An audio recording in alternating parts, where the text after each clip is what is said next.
الرحمن الرحیم صلی اللہ تعالی علی محمد صلی اللہ علیہ وآلہ وسلم۔ حضور نبی کریم صلی اللہ علیہ وآلہ وسلم کے سفر ہجرت کے حوالے سے یہ بات بہت اہم ہے کہ آقا کریم علیہ الصلوۃ والسلام نے جب اللہ کے حکم سے ہجرت کا ارادہ کیا تو آپ نے حضرت سیدنا ابو بکر صدیق رضی اللہ تعالی عنہ کو اپنے ساتھ لیا اور حضرت سیدنا علی کرم اللہ وجہ الکریم کو اپنے بستر پر لیٹنے کا حکم ارشاد فرمایا اور یہ فرمایا کہ اے علی یہ امانتیں ہیں، ان کو آپ سنبھال لیں، آپ میرے بستر پہ سو جائیں، صبح اٹھیں، یہ امانتیں ان لوگوں کے حوالے کریں اور پھر آپ مدینہ طیبہ آ جائیں۔ حضرت علی کرم اللہ وجہ الکریم نے وہ امانتیں لے کر حضور کے بستر پر آپ آرام فرما ہو گئے۔ یہ بستر اس دن موت کا بستر تھا، کیونکہ کفار ننگی تلواریں لے کر کاشانہ اقدس کے باہر کھڑے تھے اور ان کے ذہن میں یہی تھا کہ جیسے ہی حضور صلی اللہ علیہ وآلہ وسلم باہر تشریف لائیں گے ہم یک بارگی حملہ کر کے اپنے منصوبے کے مطابق نعوذ باللہ ان کو شہید کر دیں گے۔ لیکن اللہ کے پیارے محبوب علیہ الصلوۃ والسلام جب اپنے کاشانہ اقدس سے باہر نکلے تو آپ قرآن مجید کی یہ آیت پڑھ رہے تھے وَجَعَلْنَا مِن بَيْنِ أَيْدِيهِمْ سَدًّا وَمِن خَلْفِهِمْ سَدًّا فَأَغْشَيْنَاهُمْ فَهُمْ لَا يُبْصِرُونَ۔ اللہ تعالیٰ کے پیارے محبوب علیہ الصلوۃ والسلام آپ باہر نکل آئے۔ حضرت آپ ذرا غور کرنے کی بات اس میں یہ ہے کہ ایک طرف سر کے دشمن ہیں جو ننگی تلواریں لے کر حملہ کرنے کی نیت سے، شہید کرنے کی نیت سے کھڑے ہیں، لیکن اس اہم ترین اور مشکل ترین موقع پر بھی میرے اور آپ کے پیارے آقا مولا صلی اللہ علیہ وآلہ وسلم لوگوں کو امانتیں، انہی لوگوں کی امانتیں واپس کرنے کا درس حضرت علی کو دے رہے ہیں۔ یہ بات کا اعلان ہے کہ اللہ کے نبی صلی اللہ علیہ وآلہ وسلم اپنی امانت میں، اپنی صداقت میں، اپنی دیانت میں کس کمال مرتبے پر آپ تشریف فرما اور متمکن ہیں۔ حضور صلی اللہ علیہ وآلہ وسلم کا یہ عمل دنیا کے لیے ایک پیغام ہے کہ اگر آج کے اس مشکل ترین وقت میں اگر حضور صلی اللہ علیہ وآلہ وسلم اس چیز کا خیال نہ فرماتے، جو ممکن نہیں تھا کہ اگر خیال نہ فرماتے تو دنیا تاریکی میں بسنے والے لوگ محبتوں کی اور امانتوں کی اور دیانتوں کی اور صداقتوں کی روشنی اور نور لینے کے لیے کس کے دروازے پہ جاتے۔ یہ ایک پیغام تھا کہ امانتوں کی ہر صورت آپ نے حفاظت کرنی ہے۔ اللہ کے پیارے رسول صلی اللہ تعالیٰ علیہ وآلہ وسلم جب مکہ سے آپ باہر ایک اونچے ٹیلے پر کھڑے ہوئے تو آپ نے مکہ شہر کی طرف حضور نبی کریم علیہ الصلوۃ والسلام مڑے اور آپ نے مکہ کو الوداعی نظروں سے دیکھتے ہوئے آپ نے فرمایا اے شہر مکہ تو کتنا پیارا ہے، تو کتنا خوبصورت ہے، تو کتنا حسین ہے۔ حضور علیہ الصلوۃ والسلام کے الفاظ کا مفہوم عرض کر رہا ہوں کہ اے مکہ تو کتنا پیارا ہے، میرا دل تو نہیں چاہتا ہے کہ میں تجھے چھوڑوں، لیکن کیا کروں کہ تیرے بیٹے مجھے تجھ میں رہنے نہیں دیتے۔ حضور نبی کریم علیہ السلام اپنے آبائی وطن کے ساتھ، حضور نبی کریم علیہ الصلوۃ والسلام اپنی محبتوں کا اظہار فرما رہے ہیں۔ اب آقا کریم علیہ الصلوۃ والسلام اور ابو بکر صدیق رضی اللہ تعالی عنہ سفر ہجرت پہ آپ روانہ ہوتے ہیں۔ حضور رحمت عالم نور مجسم صلی اللہ تعالی علیہ وآلہ وسلم جب غار میں آپ تشریف فرما ہو گئے تو اسی اثناء میں جب کفار نے دیکھا کہ اب آپ نکل گئے، آپ سفر ہجرت پہ نکل گئے ہیں اور آپ کی وجہ سے ہمارا منصوبہ جو ہے وہ ختم ہو کر رہ گیا ہے، کفار خائب و خاسر ہو گئے، تو انہوں نے حضور صلی اللہ علیہ وآلہ وسلم جناب سیدنا صدیق اکبر رضی اللہ تعالی عنہ کو زندہ یا مردہ گرفتار کرنے کے لیے لانے کے لیے انہوں نے ہر ایک فرد پر 100 انتہائی قیمتی اونٹنیوں کا انعام اعلان کر دیا کہ ان میں سے جو بھی کسی ایک کو بھی لے کر آئے گا زندہ یا مردہ تو ہم اس کو 100 اونٹنیاں انعام کے طور پہ دیں گے۔ یہ عرب کا اس دور کا بہت بڑا انعام تھا۔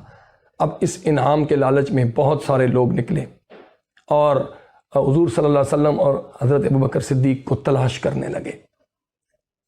آپ صلی اللہ علیہ وآلہ وسلم اور آپ کے یار غار حضرت سیدنا صدیق اکبر غار ثور میں آپ تشریف فرما ہو گئے۔ حضرت صدیق اکبر نے غار کو صاف کیا، حضور صلی اللہ علیہ وسلم حضرت ابو بکر صدیق کے زانوں پہ آرام فرما ہو گئے۔ کفار ڈھونڈتے ڈھونڈتے آپ کو غار ثور کے دہانے پہ پہنچے، لیکن رب کے اپنی تدبیر ہے، رب کا اپنا حسن انتظام ہے۔ اللہ تعالیٰ کی طرف سے حکم ہو گیا، مکڑی آئی، اس نے ایک جالا تن دیا۔ وہ جالا جو کئی سالوں بعد جا کر اتنا بڑا جالا بنتا ہے، وہ مکڑی آ کر اس نے اللہ کے حکم سے غار کے دہانے پہ جالا تن دیا۔ اس کے بعد ایک جنگلی کبوتروں کا ایک جوڑا آیا اور وہاں پہ انہوں نے انڈے دیے اور کبوتری ان انڈوں پہ بیٹھ کر ان کو سینے لگی۔ اب جب کفار نے یہ دیکھا پھر اس کے ساتھ ساتھ غیلان نامی ایک درخت ہے عرب میں جو چھوٹے بہت لمبا، وہ بہت قد آور نہیں ہوتا، تناور نہیں ہوتا، قد میں چھوٹا ہوتا ہے لیکن بہت گھنا درخت ہوتا ہے۔ غیلان بھی وہاں پہ اگایا اور اس کی جڑیں بھی، اس کی پتے بھی، اس کی شاخیں بھی ساری پھیل گئیں۔ اب کفار جب پہنچے تو انہوں نے دیکھا کہ یہ تو غار ہے، یہاں پہ کسی کی موجودگی کا امکان تو ہے، لیکن کفار نے دیکھا، انہوں نے کہا نہیں، یہ تو مکڑی نے جالا بھی تنا ہوا ہے اور کبوتری نے یہاں پہ انڈے دے کر ان کو سی بھی رہی ہے اوپر بیٹھ کے، اور اسی طرح غیلان نامی درخت بھی ہے جو بہت عرصہ لیتا ہے تب جا کر اتنا وہ گھنا بنتا ہے۔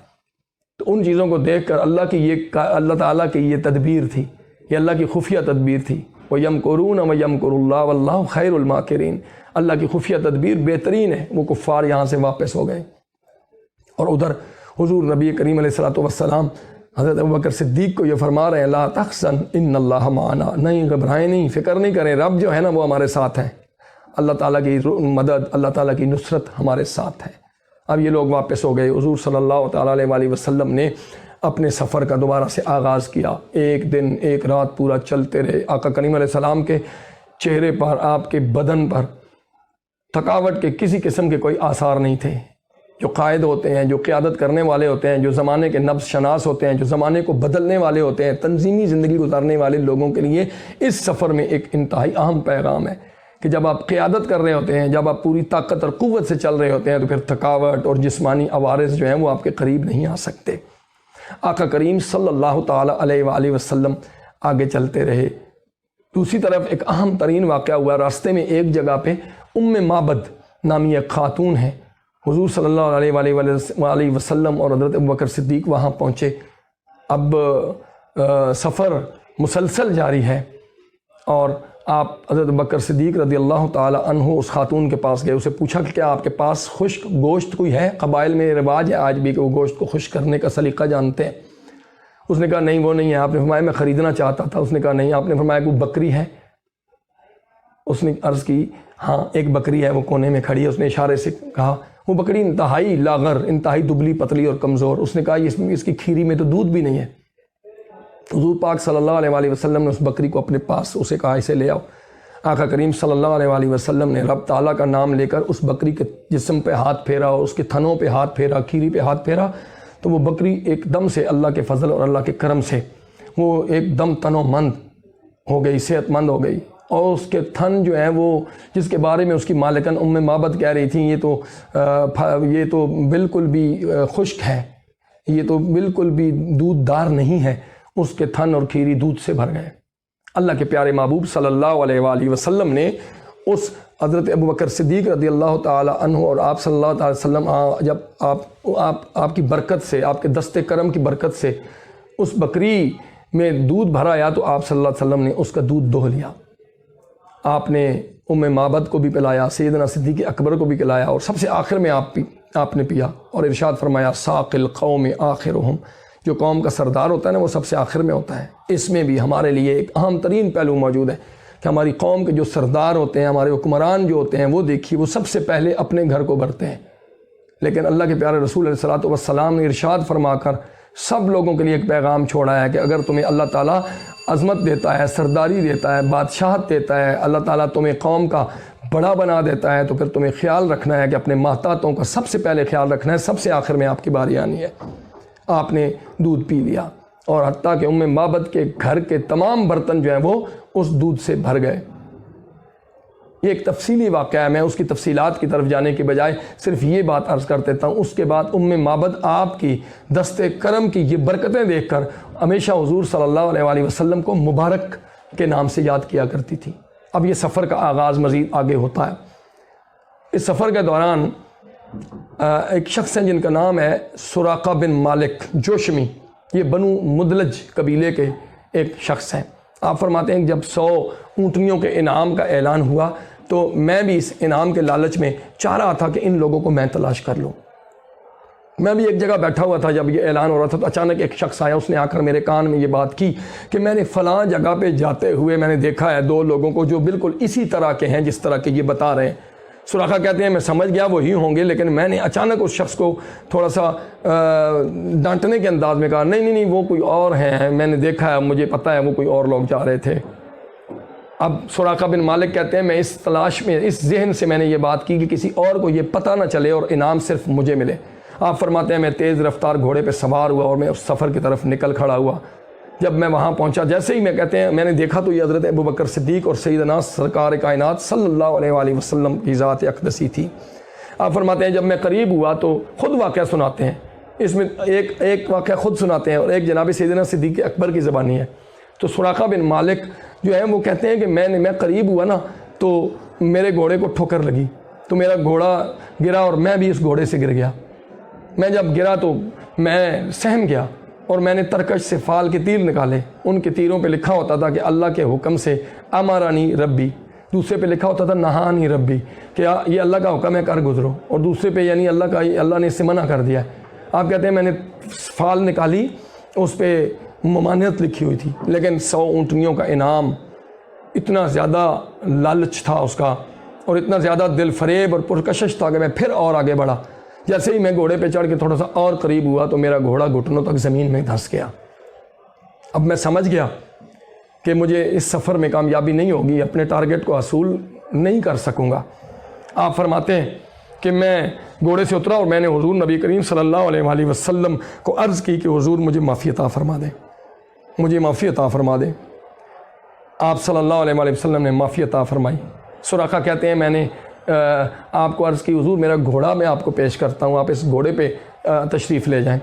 اور ایک دوسری روایت میں ہے کہ انہوں نے کہا کہ حضور میں آپ کو یہ تیر اپنے پیش کرتا ہوں اور آپ آگے جتنی بہت ساری جاگیر آگے میری ہے، میرے غلام ہیں، میرے باقی لوگ ہیں، وہ آپ کی مدد کریں گے، آپ کے لیے تعاون کے لیے تیار ہوں گے، یہ تیر آپ میرا ان کو دکھا دیں گے۔ آقا کریم علیہ الصلوۃ والسلام نے اس کے تعاون کو اس طرح قبول نہیں کیا۔ آپ فرماتے ہیں حضور صلی اللہ علیہ وآلہ وسلم نے مجھے صرف یہ فرمایا کہ بس تم یہ کرنا کہ ہمارے بارے میں کسی کو خبر نہ کرنا، ہمارا راز افشا نہ کرنا۔ سراقہ کہتے ہیں میں جب واپس جانے لگا میں نے حضور سے کہا حضور مجھے ایک نوازش نامہ، ایک خط تحریر کر دیجئے، کل جب اللہ آپ کو طاقت دے گا، آپ فتح مند ہوں گے، ظفر یاب ہوں گے تو پیارے آقا پھر مجھے اس وقت یہ نوازش نامہ مجھے امان لکھ کر دے دیں۔ حضور صلی اللہ علیہ وآلہ وسلم نے حضرت ابوبکر صدیق کو امان نامہ اور نوازش نامہ لکھ کر دینے کا حکم ارشاد فرمایا۔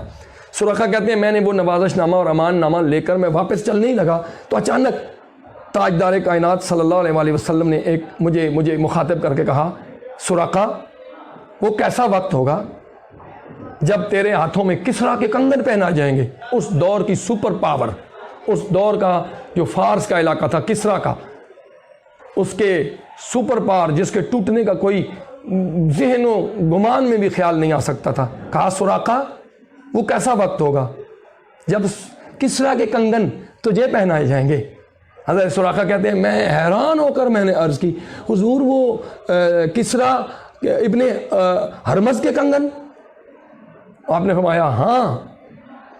سراقہ کہتے ہیں میں نوازش نامہ لے کے یہ جملہ سن کے میں واپس آ گیا۔ وقت گزرتا رہا، 8 سال 9 سال گزر گئے۔ اس کے بعد مکہ فتح ہوتا ہے اور حضور نبی کریم علیہ الصلوۃ والسلام اللہ کے فضل سے فاتح بن کر مکہ میں داخل ہوتے ہیں۔ ہر طرف جان نثار ہیں، اپنی جانیں نچھاور کرنے والے صحابہ کرام کا ہجوم ہے۔ آپ فرماتے ہیں مجھے جب پتہ چلا تو میں بھی حضور کی خدمت میں بارگاہ اقدس میں حاضری کے لیے آگے بڑھا۔ میں جب آگے پہنچا تو مجھے وہاں موجود لوگوں نے پیچھے ہٹانا شروع کر دیا، لیکن میں کسی نہ کسی طرح بچتے بچاتے میں حضور کی بارگاہ میں پہنچا۔ جیسے ہی میں حضور کے پاس پہنچا تو میں نے نوازش نامہ جو آقا کریم علیہ السلام کے حکم سے جناب سیدنا صدیق اکبر نے مجھے لکھ کے دیا تھا، میں نے حضور کی بارگاہ میں پیش کیا اور میں نے کہا حضور یہ آپ کا نوازش نامہ ہے جو آپ نے مجھے اس وقت تحریر کر کے دیا تھا۔